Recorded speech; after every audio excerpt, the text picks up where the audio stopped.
नमस्कार, आपके अपने YouTube चैनल पे आपका स्वागत है। आज की इस वीडियो में हम यूपी बीएड के एग्जामिनेशन के नोटिफिकेशन की चर्चा करने वाले हैं। जैसा कि आप जानते हैं कि यूपी बीएड का फॉर्म 15 फरवरी से ही भरा जा रहा है, लेकिन कुछ लोगों के मन में ये डाउट है कि क्या वे अपना फॉर्म भर सकते हैं या नहीं भर सकते। इसके लिए क्वालिफिकेशन क्या होनी चाहिए, क्या उनको आरक्षण का प्रावधान किया गया है, बीएड कितने वर्ष का है, ये 1 वर्ष का है या 2 वर्ष का, क्या मैं एमएड पे ये बीएड 1 साल का है या नहीं। ठीक है, तो इन सारे बिंदुओं की चर्चा हम करेंगे और हम देखेंगे कि इसके लिए क्या क्या जो डॉक्यूमेंट्स हैं उसकी जरूरत पड़ने वाली है। तो चलिए वीडियो को आगे बढ़ाते हैं, जिसमें हम पहले आई देखेंगे क्वालिफिकेशन की चर्चा, देखेंगे कि क्या इसमें क्वालिफिकेशन मांगा गया है। फ्रेंड्स, आपको बता दें कि पहले जो यूपी बीएड संयुक्त प्रवेश परीक्षा होती थी उसको लखनऊ यूनिवर्सिटी कराती थी, लेकिन 2-3 बार से ये आपके बुंदेलखंड विश्वविद्यालय करा रहा है। ठीक है, चलिए देख लेते हैं कि इसमें शैक्षिक अर्हता क्या क्या है। जैसा कि आपको मैं पहले ये बता दूं कि ये बीएड पाठ्यक्रम आपका 2 वर्ष का होगा, 25 से लेकर 27 का है, चाहे वो एमए पे हो या ग्रेजुएशन पे करें आप। ठीक है, तो चलिए चर्चा करते हैं कि इसमें क्या क्वालिफिकेशन मांगा गया है। देखिए, चाहे वो विज्ञान वर्ग का हो या सामाजिक विज्ञान का या मानविकीय वर्ग का हो, या वह सामान्य हो या ओबीसी के हो, उनके लिए जो स्नातक और स्नातकोत्तर है यानी बीए और एमए दोनों में से किसी एक में आपका 50% होना चाहिए। जैसे मान लीजिए अगर किसी का बीए में आपका 50% से कम है, 49% आ जाता है, लेकिन वो एमए किया है और एमए में उसका 50% है, तो ऐसे लोग इस फॉर्म को फिल कर सकते हैं। मतलब 50 से अधिक है तो आप फॉर्म को फिल कर सकते हैं। यदि बीए और एमए दोनों में कम है तब इस फॉर्म को आप फिल ना करें। और यदि आपका एमए में 50% से कम है लेकिन बीए में आपका 50% से अधिक है, तो आप ग्रेजुएशन लेवल पे इस फॉर्म को फिल कर सकते हैं। ये डाउट कई लोगों के मन में था, जिसमें हमें अब उम्मीद है कि ये डाउट उनकी क्लियर हो गई होगी। आगे अनुसूचित और अनुसूचित जनजाति अर्थात एससी और एसटीओ के लिए उन्हें आपको 5% की छूट मिलेगी, अर्थात वे 45% अंक के साथ बीएड कर सकते हैं, या बीए या एमए में अगर उनका किसी एक सब्जेक्ट में किसी एक कोर्स में अगर वो 45% ला रहे हैं तो वे उसी के आधार पे अपना बीएड कर सकते हैं। ठीक है, तीसरा पैराग्राफ है, दृष्टिबाधित अभ्यर्थियों को न्यूनतम शैक्षिक अर्हता में स्नातक स्तर पर इन्हें भी 5% की छूट दी जाएगी। संपूर्णानंद संस्कृत विश्वविद्यालय वाराणसी या उससे संबद्ध महाविद्यालयों में शिक्षा शास्त्री में प्रवेश के इच्छुक अभ्यर्थी हेतु शैक्षिक अर्हता क्या होगी, तो उसके लिए देखिए नीचे जो दिया गया है कि 50% अंकों सहित संपूर्णानंद संस्कृत विश्वविद्यालय की त्रिवर्षीय शास्त्री परीक्षा या द्विवर्षीय शास्त्री परीक्षा जो 1990 तक या विधि द्वारा स्थापित किसी अन्य विश्वविद्यालय की शास्त्री अथवा त्रिस्तरीय स्नातक परीक्षा तीनों वर्ष में संस्कृत सहित अथवा 2 शास्त्री या संस्कृत वैकल्पिक विषय सहित द्वितीय स्नातक परीक्षा जो 1985 तक थी, इन तीनों वर्षों में संस्कृत से अभिप्राय संस्कृत को मुख्य कोर विषय के रूप में अध्ययन किया गया हो। ठीक है, तो ये चीज था संपूर्णानंद संस्कृत महाविद्यालयों के लिए। देखिए, इसमें कुछ महत्वपूर्ण नोट्स उन्होंने दिया है, इससे देखते हैं क्या है कि ऐसे अभ्यर्थी जो 2025 में अर्हता परीक्षा में सम्मिलित हो रहे हैं, वे भी इस प्रवेश परीक्षा में आवेदन करने हेतु अर्ह होंगे, मतलब वे आवेदन कर सकते हैं। और ऐसे अभ्यर्थियों को काउंसलिंग प्रक्रिया के पूर्व न्यूनतम अर्हता धारित करना अनिवार्य होगा, अर्थात जो लोग अभी अपेयरिंग में हैं फॉर्म वो भी भर सकते हैं, लेकिन जब ये काउंसलिंग प्रक्रिया होगी उस समय उनको अपना जो कि ग्रेजुएशन हो या एमए हो कोर्स पूरा कर लेना होना पड़ेगा, अर्थात उनका रिजल्ट आ जाना चाहिए। ठीक है, तो ये एक लोगों में समस्या दूसरी थी, जिससे अब उम्मीद है कि ये दूसरी समस्या भी उनकी सॉल्व हो गई होगी कि वे फॉर्म भर सकते हैं जो अपेयरिंग वाले हैं, मतलब लास्ट सेमेस्टर में होंगे या लास्ट ईयर में होंगे। ठीक है, तो आइए अब हम महत्वपूर्ण तिथियों की चर्चा कर लेते हैं। जैसे कि यहाँ दिया है, देखिए विज्ञापन की तिथि इन्होंने 6 फरवरी को निकाल लिया था। ऑनलाइन आवेदन प्रारंभ जो है वो आपका 15 फरवरी 2025 से शुरू हो गया है, और विलंब शुल्क के ऑनलाइन आवेदन की स्थिति जो है वो 8 मार्च तक है। ठीक है, बिना विलंब, मतलब कि आप 8 मार्च तक कोई विलंब नहीं देना पड़ेगा, फॉर्म को फिल कर सकते हैं। अगर आप 8 मार्च के बाद फॉर्म को फिल करते हैं, तो उसके लिए आपको विलंब शुल्क देना पड़ेगा, जिसके लिए निर्धारित तिथि की गई है 15 मार्च तक। तो मेरा आपसे अनुरोध है कि आप अपना फॉर्म 8 मार्च से पहले फिलअप कर लें, ठीक है? उसके बाद लेट पेमेंट देने का कोई मतलब नहीं है। अब लेट पेमेंट कितना लगेगा, इसकी भी चर्चा हम आगे करेंगे, ठीक है? अब यहाँ पे देखिए, प्रवेश पत्र जो है वो आपका 14 अप्रैल तक आ जाएगा और 20 अप्रैल को वे परीक्षा करा के 25 मई तक ये परिणाम अर्थात रिजल्ट घोषित करने की संभावित तिथि निकाल दी है, ठीक है? तिथियों में परिवर्तन हो सकता है, लेकिन फिलहाल में इसी तिथि को आप मान के अपनी तैयारी लगा लीजिए, ठीक है? यहाँ पे इन्होंने कहा है कि किसी विशेष तिथियों में अगर वो तिथि परिवर्तन करते हैं, तो उसकी जो संपूर्ण शक्ति होगी वो बुंदेलखंड विश्वविद्यालय के हाथ में होगी, अर्थात वे इस पे संशोधन कर सकते हैं। आइए अब हम इसमें कितना शुल्क लगने वाला है, कितने रुपए का ये फॉर्म है, उसको देख लेते हैं। देखिए, समान एवं अन्य पिछड़ा वर्गों के लिए ये आपका 1400 रुपये का फॉर्म है। वहीं पे SC ST जातियों के लिए 700 रुपये की है, ठीक है? और अन्य जो राज्य हैं उनके लिए भी आपका 1400 रुपये का शुल्क है, ठीक है? अब विलंब के साथ क्या होगा, देखिए ये तो बिना विलंब का है। विलंब के साथ जो शुल्क होगा वो कितना है, देखिए जहाँ पे आपको OBC और जनरल के लिए बिना विलंब के 1400 था, अब वो उनको विलंब के साथ अगर भरेंगे तो ये 2000 फॉर्म का फीस देना पड़ेगा। मतलब 3 तारीख के बाद अगर आप भरते हैं, तो आपको जो कि विलंब के साथ शुल्क देना पड़ेगा। और जो SC ST वाले हैं उनको 700 की जगह 1000 देना पड़ेगा और अन्य राज्यों के लिए ये फिर 2000 रुपये पड़ेगा, ठीक है? यहाँ से कुछ महत्वपूर्ण निर्देश इन्होंने दिया है कि ऑनलाइन फॉर्म कैसे करना है। तो देखिए, ये ऑनलाइन आपको इसके वेबसाइट पे जाकर करना होगा, ठीक है? और इन्होंने बोला है कि जो भी त्रुटि होगी उसका उत्तरदायित्व अभ्यर्थी खुद होंगे, ठीक है? कृपया नोट कर लें कि ऑनलाइन आवेदन पत्र के प्रिंट आउट की मूल प्रति अथवा छाया प्रति को बुंदेलखंड विश्वविद्यालय झांसी अथवा कहीं भी भेजने की आवश्यकता नहीं है, अर्थात आप केवल फॉर्म भर लीजिए और उसको अपने पास रख के उसको रखे रहिएगा। भविष्य में वो काम आएगा जब आप रिजल्ट देखेंगे, एडमिट कार्ड निकालेंगे और काउंसलिंग कराएंगे, ठीक है? तो इसके लिए ऑनलाइन जो आवेदन है उसके लिए क्या है कि आपको एक 15 नंबर का एक संख्या मिलेगा और एक आपके पास OTP के थ्रू एक पासवर्ड प्राप्त होगा, जिसको डाल करके आप आगे के फॉर्म को बढ़ा सकते हैं, ठीक है? उसके लिए देखिए क्या-क्या है, तो विषय वर्ग, लिंग, भरांक, भाषा अभ्यर्थी, फोटोग्राफ अभ्यर्थी के हस्ताक्षर तथा परीक्षा केंद्र में आप संशोधन कर सकते हैं। बाकी रजिस्ट्रेशन में जो भी चीज़ें आप भरेंगे उन्हें पुनः संशोधन नहीं कर सकते, इसलिए उसको अच्छे से भरिएगा और देख के समझदारी से भरिएगा, ठीक है? इसके लिए आपके पास एक ईमेल ID होना चाहिए और एक अपना मोबाइल नंबर होना चाहिए, ठीक है? उस ईमेल ID पे आपको ईमेल किया जाएगा, जो भी सूचना होगी वो आपको दिया जाएगा। मोबाइल नंबर आप अपना स्वयं का प्रयोग में ला रहे हैं, ये आपको रखना है, ठीक है? इसके ज़रिए आपको एक OTP मिलेगा, जिसको OTP आप पासवर्ड के रूप में भी प्रयोग होगा, ठीक है? आइए अब ऑनलाइन आवेदन की प्रक्रिया को समझ लेते हैं कि ऑनलाइन आवेदन की प्रक्रिया क्या है, ठीक है?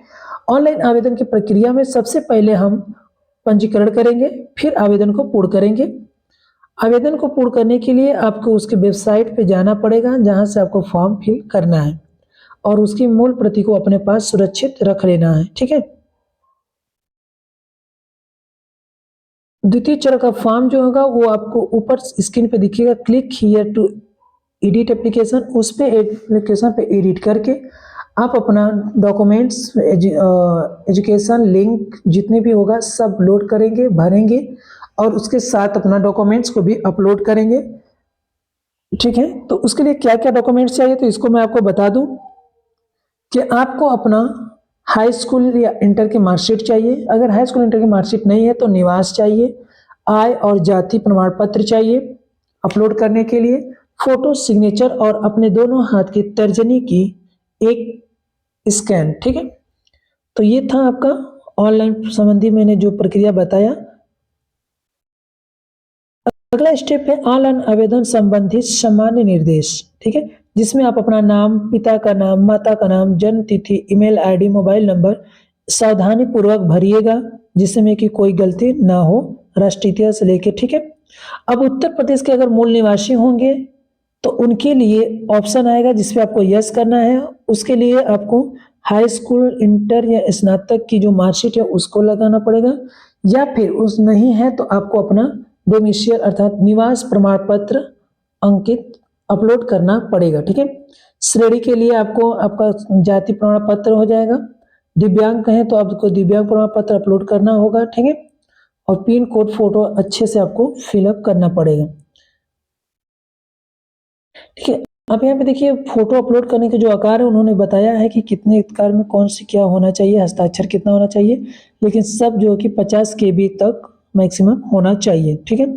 हाई स्कूल का परीक्षा भरते समय प्राप्तांक प्रतिशत स्वतः दिखाई देने लगेगा, ठीक है। इंटरमीडिएट का भी वही काम होगा और स्नातक में भी वही लागू होगा। अगर आप परा स्नातक अर्थात MA पे भर रहे हैं तो भी वही लागू होने वाला है, ठीक है। अब यहाँ पे देख लेते हैं कि भारांक में इन्होंने क्या क्या दिया है। देखिए भारांक में इन्होंने दिया है कि उनके साथ जो भी वो भारांक लेंगे उसके साथ उन्हें उसका प्रमाण पत्र अपलोड करना पड़ेगा। सेंटर के लिए आपको कम से कम 5 सेंटर का चुनाव करना पड़ेगा। जो कि फॉर्म आप भरेंगे उसमें वो आएगा, उसमें आप उसका चुनाव कर देंगे। और विषय के लिए समूह का चयन करना पड़ेगा जो कि पृष्ठ संख्या 14 पे दिया होगा। अब फॉर्म जब निकलेगा तो आप अपने हिसाब से उसको चयन कर लेंगे, विज्ञान वर्ग, कला वर्ग, वाणिज्य वर्ग, ठीक है। और उसके साथ आपको एक घोषणा रहेगा जिसे सावधानी पूर्वक पढ़ना पड़ेगा और उस पर टिक लगा के ही आगे फॉर्म को सबमिट करना पड़ेगा, ठीक है। और यहाँ पे इन्होंने सुझाव दिया है कि ऑनलाइन आवेदन पत्र के प्रिंट आउट एवं उसकी पंजीकरण संख्या भविष्य में संदर्भ हेतु अपने पास सुरक्षित रखें और अपना पासवर्ड किसी से भी साझा न करें। तो इस बात का आप ध्यान रखिएगा। अब दूसरा सबसे महत्वपूर्ण पॉइंट है आपका आरक्षण का।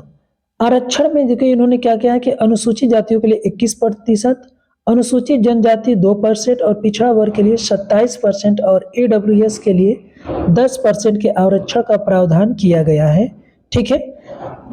और शारीरिक जो रूप से दिव्यांग है वो कम से कम 40% विकलांगता के लिए उन्हें अपना सर्टिफिकेट दिखाना पड़ेगा, जिसमें समस्त सीटों पर 5% आरक्षण के लिए मान्य होंगे, ठीक है। आगे का आरक्षण वो अच्छे से अपना पढ़ सकते हैं। नेत्रहीन के लिए केवल आरक्षण कितना है यहाँ पे दिया गया है, ठीक है। केवल उत्तर प्रदेश में अस्थायी रूप से निवासी अभ्यर्थियों के ही ये आरक्षण प्रदान किया जाएगा। विवाहित महिला अभ्यर्थियों का जाति प्रमाण पत्र एवं आय प्रमाण पत्र पिता के नाम से ही निर्गत होना चाहिए, ठीक है। पति के नाम से यहाँ पे मान्य नहीं होगा। वेरी वेरी इंपॉर्टेंट, इस चीज को आप लोग ध्यान से देखिएगा कि अगर विवाहित महिला है तो उनका जो जाति प्रमाण पत्र है वो कहाँ से होगा, पिता के प्रमाण पत्र से होना चाहिए, ठीक है। यदि आप राज्य से बाहर हैं तो देखिए उनके लिए क्या किया कि मेरिट सूची के आधार पर दशा में अधिकतम 5% स्थानों पर उन्हें प्रवेश दिया जाएगा, ठीक है। काउंसलिंग प्रारंभ होने तक संबंध में उत्तर प्रदेश शासन द्वारा जो भी शासनादेश निर्गत होगा उसी के अनुसार आरक्षण मान्य किया जाएगा। देखिए प्रवेश परीक्षा से संबंधित इन्होंने निर्देश दिया है कि जो आपकी परीक्षा होगी उससे 5 दिन पूर्व आप अपना प्रवेश परीक्षा डाउनलोड कर सकते हैं।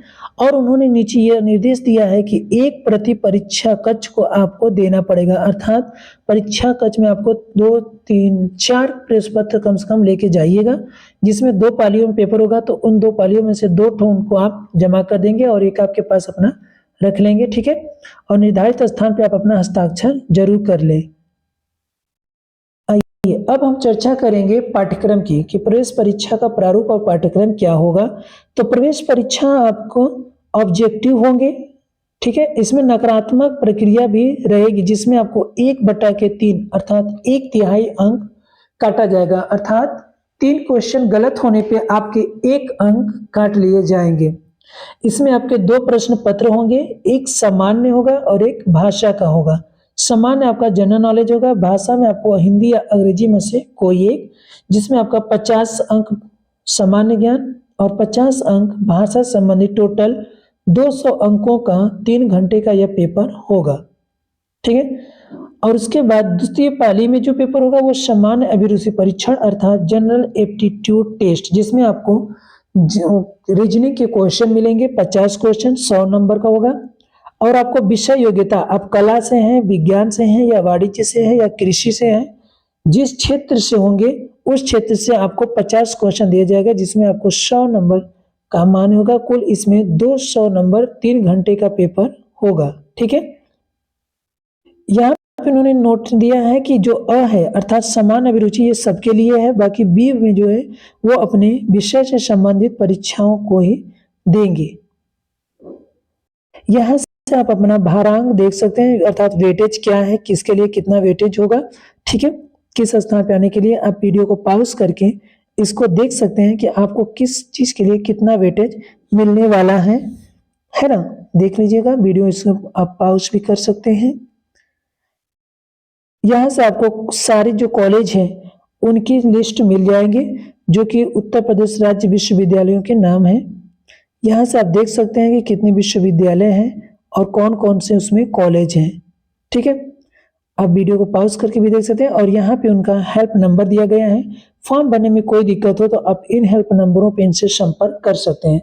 और चलिए अब हम लास्ट में देख लेते हैं कि हमें आरक्षण संबंधी जो डॉक्यूमेंट्स है वो कब के होने चाहिए।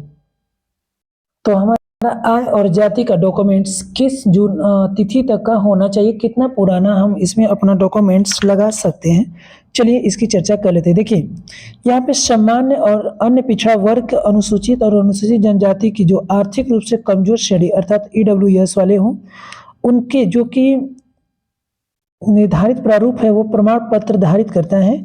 उसमें देखिए दिया गया है कि 1 अप्रैल 2022 या उसके बाद का होना चाहिए। मतलब जो अन्य पिछड़ा वर्ग यानी कि ओबीसी का, इस लाइन को पैराग्राफ को ध्यान से पढ़िएगा। अन्य पिछड़ा वर्ग ओबीसी के अभ्यर्थियों का जाति प्रमाण पत्र 1 अप्रैल 2022 या उसके बाद का होना चाहिए। मतलब कि 1 अप्रैल 2022 के पहले का वो नहीं होना चाहिए, जो कास्ट सर्टिफिकेट है, ठीक है। और इन्होंने जो आय प्रमाण पत्र है उसके लिए जो डेट दिया है वो बोले 1 जुलाई 2024 के पहले का नहीं होना चाहिए, ठीक है। अर्थात 1 जुलाई 2024 के बाद का होना चाहिए। तो आप अपना डॉक्यूमेंट का सर्टिफिकेट जो है उसको देख लीजिए कि आपकी जाति और आय यानी कि कास्ट पे 1 अप्रैल 2022 के बाद का हो, और इनकम जो है वो 1 जुलाई 2024 का है या नहीं।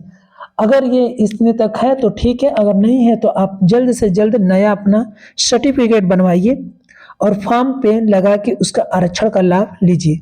तो फ्रेंड्स ये था, आपको मैंने पूरा नोटिफिकेशन की चर्चा और विधिवत और अच्छे से बता दिया। मुझे नहीं लगता कि अब इससे भी अच्छी जानकारी कहीं आपको यूट्यूब पे मिल जाएगी। तो आप अपना फॉर्म सावधानी पूर्वक भरिए और गलती ना करिए ताकि करेक्शन की नौबत ना आए, ठीक है। अगर वीडियो अच्छा लगे तो इसे लाइक और शेयर जरूर करिएगा, और ऐसे ही वीडियो पाने के लिए आप अपने मेरे चैनल को सब्सक्राइब कर लीजिए और इस चैनल को अपने ग्रुप में और अपने दोस्तों को भी शेयर कर दिए ताकि वे भी बीएड के फॉर्म को फिलअप कर सकें और बीएड के फॉर्म को फिलअप करने में उन्हें कोई परेशानी ना हो। धन्यवाद।